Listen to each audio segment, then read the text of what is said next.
एक आम इंसान की बेसिक नीड्स क्या क्या होती हैं? रोटी, कपड़ा, मकान, जो कि आपको पैसे के बदले मिल ही जाती हैं। वहीं अगर कुछ निचले वर्ग के लोग हैं तो वो भी मदद के सहारे अपनी बेसिक नीड्स पूरी कर ही लेते हैं। पर सोच के देखो, आपके पास पैसा तो बहुत है, लेकिन उस बेसिक नीड्स जिस पर आपका पूरा परिवार टिका है, काफी पैसे होने के बावजूद भी वो बेसिक नीड्स की चीजें आपको नहीं मिल पा रही हैं। सुनने में थोड़ा अटपटा लग रहा है ना, लेकिन आज यही हाल श्रीलंका के लोगों का है। एक वहाँ के टीचर है जिन्होंने बताया कि उनके राशन पानी का महीने का जो खर्च आता है वो होता है 30,000 रुपये। लेकिन अभी जो करंट सिनेरियो चल रहा है श्रीलंका के अंदर, उनसे वो खर्च बढ़कर इनका हो गया सीधा 83,000 रुपये। मतलब कि लगभग सीधा 3 गुना। अब जिनके पास पैसे हैं उनका ये हाल है, तो सोच के देखो जिनके पास पैसे नहीं है उनका क्या हाल हो रहा होगा। अभी पिछले हफ्ते ही करीब 16 से 17 श्रीलंकन रिफ्यूजेस तमिलनाडु के बॉर्डर पर मिले हैं। बोला जा रहा है कि रिफ्यूजेस की संख्या आने वाले टाइम में और भी बढ़ सकती है और सारे इंडिया की तरफ अपना रुख मोड़ रहे हैं। सब्जी के भाव सीधा डबल हो चुके हैं। चावल लगभग 200 रुपये केजी तक पहुंच चुका है, चीनी 240 रुपये किलो, और एक मिल्क पाउडर 1 केजी का जो पैकेट आता है उसका 1900 रुपये लग रहा है। इवन दवाइयाँ ऐसी एसेंशियल चीज़ भी जो कि सबसे ज़्यादा जरूरी होती है, पैरासीटामोल का 12 पीस का एक सैचेज है, उसका पड़ रहा है 420 रुपये। ये सारे प्राइसेस जो मैंने बताया आपको वो श्रीलंकन रुपये में बताए हैं। अगर इसको इंडिया से कंपेयर करना चाहते हो तो भारत का 1 रुपया श्रीलंका के 4 रुपये के लगभग बराबर है। पूरे दिन भर में सिर्फ 4 घंटे की बिजली सप्लाई हो रही है। रसोई गैस खत्म हो चुका है, पेट्रोल डीजल सब खत्म होने के कगार पे है। लोग घंटों घंटों लाइन लग रहे हैं, तब भी वो खाली हाथ लौट के आ रहे हैं। हॉस्पिटल की सर्जरीज तक बंद हो चुकी है। पेपर न्यूज़पेपर छपने बंद हो चुके हैं क्योंकि पेपर का भी शॉर्टेज काफ़ी ज़्यादा हो चुका है। और इन सारे बेसिक ज़रूरतों की जो चीज़ें पे शॉर्टेज लगा है, इस शॉर्टेज के कारण पिछले महीने ही श्रीलंका में 25% से इन्फ्लेशन बढ़ा है। पता है इस शॉर्टेज का सबसे बड़ा कारण एक ही है, श्रीलंका में फॉरेन करेंसी रिजर्व्स का खत्म हो जाना। आमतौर पे ये जो फॉरेन करेंसी रिजर्व्स होते हैं वो किसी भी देश के लिए एज ए एसेट के रूप में काम करते हैं, जहाँ पे वो अपनी लायबिलिटीज को इससे घटाते हैं, साथ ही अपनी मॉनेटरी पॉलिसी को बढ़ावा देते हैं। यूँ समझो तो अगर किसी भी देश को अपना फॉरेन करेंसी रिजर्व्स बढ़ाना है तो उसको अपना एक्सपोर्ट बढ़ाना होगा। तो एक्सपोर्ट बढ़ाएगा तो फॉरेन करेंसी के रूप में उसके पास एसेट जमा होंगे, जिसके बाद वो अपनी जो जरूरतें की चीज़ है उसको इंपोर्ट कर पाएगा। और इससे क्या होता है कि उस करेंसी, उस देश की जो करेंसी है उसका वैल्यू स्टेबल रह पाता है। अब बात करें श्रीलंका के ऊपर, तो पिछले 2 साल में इनका फॉरेन करेंसी रिजर्व 70% तक गिर करके सीधा आ गया है $2.31 बिलियन का। और इन पर जो अभी करंट सिनेरियो में जो डेट चल रहा है वो $4 बिलियन से ऊपर का है। अब आप इसी से अंदाजा लगा लो कि अभी करंट सिनेरियो में कोई भी सामान को कैसे इंपोर्ट करेंगे जब इनका पुराना वाला इंपोर्ट का जो पेमेंट है वही क्लियर नहीं हो पाया है। अब पुराना पेमेंट क्लियर हो नहीं पाया है और इधर फॉरेन करेंसी रिजर्व है वो भी खत्म हो चुका है। तो इस कारण श्रीलंका का जो टोटल इन्फ्लेशन है उस पर लंका लगी पड़ी है। हालात इतने गंभीर हो चुके हैं कि श्रीलंका के लोग राष्ट्रपति भवन तक जाकर के प्रोटेस्ट कर रहे हैं और आर्मी के बसेस को जला रहे हैं। और महोदय गोटाबाया राजापक्षा ने स्टेट ऑफ इमरजेंसी घोषित करने के साथ साथ वहाँ के सोशल मीडिया ऐप्स के ऊपर भी बैन लगा दिया और साथ ही साथ पूरे आइसलैंड के ऊपर कर्फ्यू डिक्लेयर कर दिया। हालात इतने ज़्यादा बिगड़ गए हैं कि गवर्नमेंट के 26 मिनिस्टर्स ने सीधा इस्तीफा दे दिया, जिसके अंदर फाइनेंस मिनिस्टर, एग्रीकल्चर मिनिस्टर और स्पोर्ट्स मिनिस्टर भी शामिल है। जिसके बाद श्रीलंकन गवर्नमेंट को पार्लियामेंट के अंदर माइनॉरिटी मिली और उन्होंने स्टेट ऑफ इमरजेंसी जो डिक्लेयर किया था उसको सीधा लिफ्ट कर दिया। और जो उससे मांग करी गई थी कि आप रिजाइन करो, उस मांग को भी उन्होंने ठुकरा दिया। तो अब सवाल निकल के आता है कि जो श्रीलंका का इकोनॉमिक क्राइसिस है, क्या ये अचानक आया? तो जवाब है नहीं। यहाँ हम मेजर इनके 3 कारणों के बारे में बात करेंगे, साथ ही ये भी जानेंगे चाइना की डेट ट्रैप पॉलिसी के बारे में, जिससे कि पर्सनली आपको अपने फाइनेंस मैनेजमेंट के लिए काफ़ी सारे लेसन मिलने वाले हैं। इसलिए वीडियो को जरा भी मिस मत करना। चलिए शुरू करते हैं श्रीलंका के राइज एंड फॉल जर्नी के बारे में। करीब 2.25 करोड़ की पॉपुलेशन वाली श्रीलंका जब साल 1948 में आज़ाद हुई तो सारे देश श्रीलंका को काफ़ी ऑप्टिमिस्टिक तरीके से देख रहे थे, क्योंकि ये जो आइसलैंड था उसका जो स्ट्रेटेजिक लोकेशन था वो एक्सपोर्ट्स के लिए काफ़ी अच्छा बेनिफिशियल माना जा रहा था। साथ ही श्रीलंकन गवर्नमेंट को भी ये लग रहा था कि हमारे भी दिन अब बदलने वाले हैं, लेकिन जो सारा ऑप्टिमिज्म था वो सिर्फ धरा का धरा ही रह गया। सबसे पहला रीजन, बैड फ्यूचर प्लानिंग। सरकार हो चाहे बिजनेसमैन हो, अपने फील्ड के अंदर सभी को लॉन्ग टर्म एनालिसिस करना बहुत ही जरूरी है। According to several reports, Sri Lanka के अंदर एक के बाद एक कई सारे गवर्नमेंट्स आए, लेकिन सभी का फोकस, सभी का जो माइंड था वो था सिर्फ शॉर्ट टर्म गोल्स के ऊपर, कि इलेक्शन के टाइम लोगों से कई सारे प्रोमिसेस कर दो और इलेक्शन के बाद उस प्रोमिसेस को फुलफिल करने के लिए कई सारे ऐसे स्कीम्स ले आओ जिससे कि लोगों को, वहाँ के लोगों को शॉर्ट टर्म में बेनिफिट तो हो जाए, लेकिन अपना जो बजट है उसका एलोकेशन बढ़िया से हो ही नहीं। करंट गवर्नमेंट गोटाबाया राजापक्षा जब साल 2019 में पावर में आए थे तो उन्होंने 2 मेजर अनाउंसमेंट करे थे। सबसे पहला कि एग्रीकल्चर को, खेती को ऑर्गेनिक बनाना है। बोले तो जो फार्मिंग होती है उसके अंदर जो सिंथेटिक फर्टिलाइजर्स होते हैं या फिर जो पेस्टिसाइड्स होते हैं उसका यूज नहीं करना है और पूरा जो प्रोडक्शन होगा वो ऑर्गेनिक तरीके से होगा। साल 2021 में इन्होंने सारे केमिकल फर्टिलाइजर्स जो इंपोर्ट किए जाते थे उस पर बैन लगा दिया ताकि हमारा ऑर्गेनिक वाला मिशन कामयाब हो सके। आमतौर पर ये ऑर्गेनिक फूड हमारे हेल्थ के लिए और इन्वायरमेंट के लिए भी काफ़ी अच्छे होते हैं। हैं, लेकिन इससे क्या होता है कि प्रोडक्शन की जो एफिशिएंसी होती है वो काफ़ी कम हो जाती है, क्योंकि कीटनाशक का प्रयोग नहीं किया जा रहा है। और इसी प्रोडक्शन एफिशिएंसी का खामियाजा भुगतना पड़ा है श्रीलंका को। जो श्रीलंका राइस का, चावल का हमेशा सेल्फ रिलायंट थी,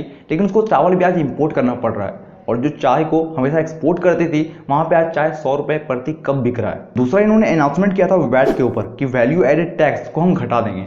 अब जो वैट लगता है वो लगता है कंजप्शन के ऊपर। गवर्नमेंट ने नवंबर 2019 में एक ऐसा मूव लाया जहां पे बोला गया कि जो सारे टैक्सेस लग रहे हैं उसको हम खत्म कर देंगे, और जो वैल्यू एडेड टैक्स है जो कि पहले 15% लग रहा है उसको भी हम 8% पे लेके आएंगे। गवर्नमेंट का सोचना बिल्कुल सही था कि अगर हम वैट को घटा देंगे तो कंजप्शन बिल्कुल बढ़ जाएगा, लेकिन क्या हो गया कि नवंबर 2019 में ये मूव लाया गया और 3 महीने बाद हो गया लॉकडाउन। कोविड से पूरा लॉकडाउन हो गया, तो लोग जब बाहर निकलेंगे ही नहीं तो कंजप्शन क्या ही करेंगे। दूसरा कारण है पुअर डेट स्ट्रक्चर। श्रीलंका की डेट को समझने से पहले चलिए सबसे पहले हम ये समझते हैं कि श्रीलंका आखिर पैसे कहाँ से कमाती है। श्रीलंका का जो पूरा इकोनॉमी है वो सिर्फ 3 सेक्टर्स के ऊपर रिलाई करता है, टूरिज्म, टी एंड टेक्सटाइल। और ये तीनों सेक्टर्स कोविड से बड़ी बुरी तरीके से मार पड़ी इनको। साल 1983 में जो श्रीलंका के अंदर सिविल वॉर हुआ था, उस समय श्रीलंका का जो कंडीशन था वो उस समय भी ज़्यादातर चीज़ों के लिए वो दूसरे देशों पर डिपेंड रहते थे। मतलब कि ज़्यादा से ज़्यादा चीज़ें वो इंपोर्ट करते थे और एक्सपोर्ट्स कम ही कर पाते थे। अब एक्सपोर्ट कम कर रहे हैं तो जाहिर सी बात है रेवेन्यू कम ही आएगा। अब रेवेन्यू कम आ रहा है और ऊपर सिविल वॉर हो चुका है, तो सिविल वॉर हो गया तो ज़्यादातर जो वहाँ जो एक्सपोर्ट से जो रेवेन्यू आ रहा है वो सीधा जा रहा है डिफेंस के ऊपर खर्च कर रहे हैं। तो डिफेंस के ऊपर खर्च चला गया तो उस समय भी जो इनका कंडीशन था वो काफ़ी हद तक बुरा हो गया। और अभी रिसेंटली आपने देखा होगा 2019 में जो कोलंबो के अंदर जो काफ़ी जगहों पे बम ब्लास्ट हुआ है, उसके कारण भी जो फॉरेन जो टूरिस्ट होते हैं जो कि वहाँ घूमने आते हैं श्रीलंका के अंदर, उन्होंने भी आना बंद कर दिया। श्रीलंका का जो डेट स्ट्रक्चर है वो शुरुआत से ही बिगड़ा हुआ है। आमतौर पर कोई भी देश अपनी डेवलपमेंट के लिए सेल्फ रिलायंट जरूर होता है। अगर सेल्फ रिलायंट नहीं है तो कम से कम डेट उठा रहा है तो उसको तो डेवलपमेंट के ऊपर खर्च करे। लेकिन भाई श्रीलंका वाले क्या कर रहे हैं, श्रीलंकन गवर्नमेंट क्या कर रही है कि जो स्कीम्स के लिए उन्होंने वादे किए थे उसको पेमेंट करने के लिए वो सारा डेट का यूज कर रही है। मतलब कि डेवलपमेंट में कोई खर्च नहीं। इनको अपने इंफ्रास्ट्रक्चर या फिर जो मैन्युफैक्चरिंग सेक्टर्स है वहाँ पर ज़्यादा खर्च करना चाहिए, ताकि लोगों को ज़्यादा एम्प्लॉयमेंट मिलेगी तो वहाँ इनकम जनरेट होगा। तो इनकम जनरेट होगा तो वो खुद ब खुद ज़्यादा कंज्यूम करेंगे। पर ऐसा इन्होंने किया ही नहीं और सारे लोन को गलत जगह इस्तेमाल कर दिया, जिसके कारण क्या हो गया कि साल 2016 में जो इन पे जो टोटल डेट था $45 बिलियन का, और उसको हम कन्वर्ट करेंगे तो वो हो जाएगा लगभग 3.45 लाख करोड़। सिर्फ 6 सालों में ये अमाउंट दुगना बढ़ गया, जिसके कारण आज इनका जो करंट सिनेरियो है वो 90% से भी ज़्यादा जो इनका रेवेन्यू आता है वो सीधा आता है रीपेमेंट के ऊपर। तो मतलब खर्च ये खुद के लिए क्या ही करेंगे। तीसरा कारण, ऑलवेज डिपेंड ऑन अदर्स। इन्होंने कभी भी सेल्फ डिपेंडेंसी के ऊपर काम ही नहीं किया, ना ही एक्सपोर्ट्स को डाइवर्सिफाई किया और ना ही जो डेट ले रहे थे उसको अच्छे से मैनेज किया। उल्टा बिना किसी जानकारी, बिना किसी अवेयरनेस के अलग देशों से डील करते फिर रहे थे। साल 2010 में इन्होंने अपने हम्बनटोटा पोर्ट को बनाने के लिए सीधा चले गए यूएस के पास पैसे मांगने के लिए। यूएस वाले अपने जो एनालिस्ट है उनको बैठाया और पता लगवाया कि ये जो हम्बनटोटा पोर्ट है क्या ये इतने पैसे कमा के देगा फ्यूचर में। तो उनको पता चला कि ये नहीं दे पाएगा और इसलिए यूएस वालों ने पैसा देने से श्रीलंकन को मना कर दिया। फिर ये आगे पैसे मांगने के लिए इंडिया के पास। इंडिया वाले ने भी अपना भैया एनालिस्ट बैठाया और वही चीज़ रिपोर्ट में आई कि ये जो हम्बनटोटा पोर्ट है वो फ्यूचर में इतना रेवेन्यू जनरेट करके नहीं दे पाएगा। इंडिया वाले ने उनको प्यार से समझाया कि आप इसे बेकार में काम कर रहे हो, आप इसको छोड़ दो और कुछ और चीज़ों पर फोकस करो। लेकिन श्रीलंकन गवर्नमेंट अपनी आड़ में थे, सीधा बोल रहे थे कि हम इसको बनाएंगे ही और ये फ्यूचर में प्रॉफिट कमा के देगा ही। ये सीधे पहुंच गई चाइना के पास मदद मांगने। और चाइना की डेट ट्रैप पॉलिसी के बारे में तो आपको पता ही है, इनका 3 स्टेप पॉलिसी होता है, हेल्प, फेल, कंट्रोल। अब चाइना इतना बेवकूफ़ तो है नहीं कि वो किसी नॉन परफॉर्मिंग प्रोजेक्ट के ऊपर इतना सारा पैसा उछल देगा।